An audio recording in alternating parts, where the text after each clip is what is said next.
Hello guys, so we'll start with the Flywoo PDB and then we'll do the Flywoo all-in-one flight controller. So at the bottom of the package we have these pretty nice stickers.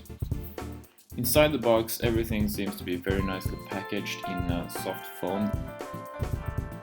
So here we have the PDB with the LEDs in the corners. Not really sure what they're for because they're probably going to be covered with the FC or something. Then we have a cable and a capacitor.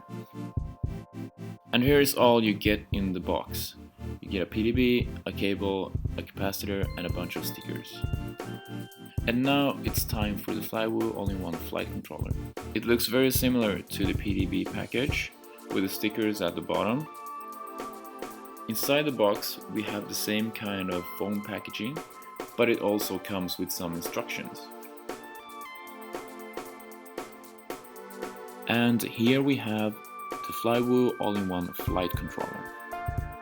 What I love most about the package is all the accessories it comes with, especially these soft mounts for the flight controller, and also that it comes with a capacitor and a really strong Kevlar battery strap.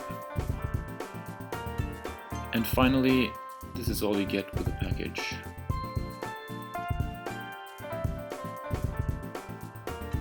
Thanks for watching. If you like this video, please subscribe and I'll see you next time.